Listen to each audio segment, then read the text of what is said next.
So, can you tell me, where were you born? I was born in Billings, Montana. And where did you grow up? I grew up in the streets of Los Angeles, in San Gabriel, in East LA. In the east side of Los Angeles? Mm-hmm. And it's obvious you have some tattoos. Yeah, I got a lot. Where did you get the majority of those tattoos? I grew up in the penitentiary, so did most of them all in prison, you know. And you did time in California? Yeah, I did a lot of time in California. I've been to, I went to Chino, and I went to Folsom, and went to CMF South, the southern part of Vacaville. Okay. And so, when you were in prison, did you were you involved in gangs at that time? Oh yeah, I was a Sureno. Okay. And what barrio were you from? I'm about to call you St. Louis, in East LA, right in the heart of LA. And when you were involved in gang activity in Los Angeles, did you fight other gangs? Did you fight other Sureños? Definitely, man. You can't even walk down the street without getting in a fight with some other neighborhood that you don't get along with. And what was the majority of the friction over?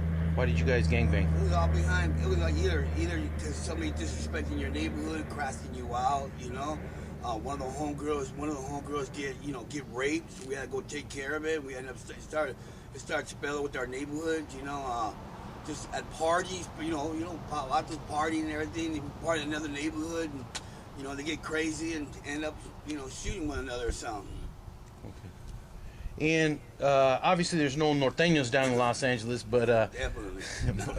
but when you went to prison, did you guys fight against norteños there? All the time. We were always locked down. And what was the reason for the friction with those guys? You know, brother, man, I couldn't even understand what was all behind. You know, all I know is, back in the early '70s, Avato got disrespected for another about to spit in his shoe. You know, and ever since then, it's been nothing but downhill for the raza, man. Vato's been killing each other, behind the red and blue flags. And so you think a lot of these young kids even understand why they're hating on each other? They don't even know why. They're just doing it because it was, LA's known, across this nation. Everybody wants to be a movie star, you know what I mean? So they're all trying to, trying to get in where they fit in, you know what I mean? So, they just, they don't know why they're doing this. They don't know why they're killing another Vato. They think it's the in thing because it's popular. Because it's a thing to do. It's just a thing to do. Peer pressure. Exactly. And so, are you currently involved in gangs? I am. I'm from my neighborhood. I'm still from East Side Louis. Okay. So you still represent your neighborhood? Do you actively gangbang? Are you involved in gang activities? I'm not an active gang member, but I'm still from my neighborhood, and like I stay. The work that I do now is working with young people. My homeboys gave me a pass. They said, you know what, homeboy, just keep doing what you're doing, and you'll be all right. You're all right with the neighborhood. Okay. And they respected that for you? They respected me for that, yeah. And so, as far as your drug usage, what was your drug of choice? Heroin. Okay. Is it hard to quit heroin? It's hard, bro. It's nasty, man. It's really throwing up, man. You muscle pains, man. Just sick. Snot's coming out of your nose. You know what I mean? It's an ugly trip, man. I won't even put that on my worst enemy, man. It's nasty. Okay, so you were able to then quit drugs. You were able to quit the gang lifestyle. How do you think we can do a better job of helping kids intervene with kids and get them out of the gangs? Well, Garnett, man, I had to. It was only through the grace of God that God got me out of the predicament that I was in. I was in and out of prison, and that's something I didn't want to do that, you know what I mean? And so what I did is I gave my life to the Lord and said, Lord, man, you do something in my life and help me so I can help other young Vatos. And sure enough, I've been out there working with young people. There's a lot of people, a lot of young vatos out there that are hurting right now. They don't want to be in the gang. They want a normal life. You know what I mean? This is something that I've always wanted, was a normal life. But you can't, because you're too much involved with the homies. You know what I mean? And there's nothing positive that's going to come out of this. It's going to be nothing but negative. You know what I mean? You're either going to go to prison, you know what I mean, or you're going to end up spending you're going to die. You know what I mean? And if you make it, through the grace of God, bro, that is great. You know what I mean?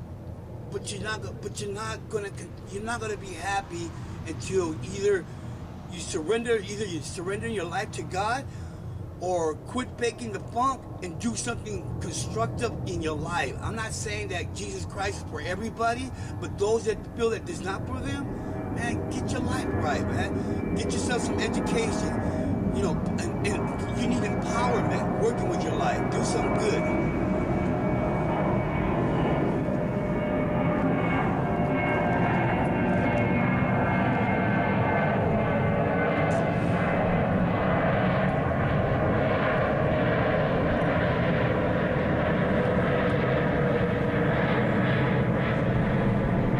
Some sound effects in there. Okay, so when kids tell me that they can't get out of gangs, that isn't true, is it?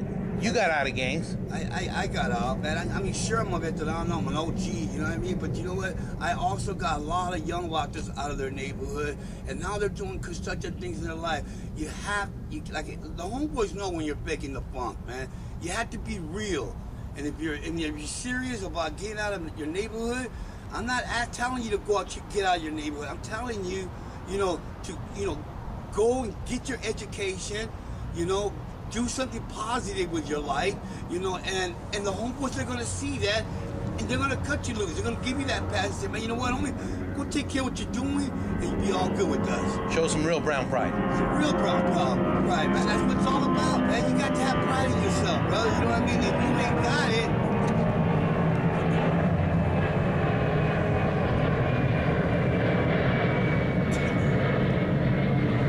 show some real brown pride. Exactly, man, bro. I'm just giving you some love on this, bro. You got to do something with your life. If not, you young vatos out there, man, you don't want to spend the rest of your life in prison or continue going in and out, or getting hooked on drugs. It's a lost cause. You're not going to get nowhere. All that coming up, it's not true, man, because you're just going to get either hooked on your drugs, you know what I mean, or you're going to get torcido. That's what it's all about. Thank you. You're welcome.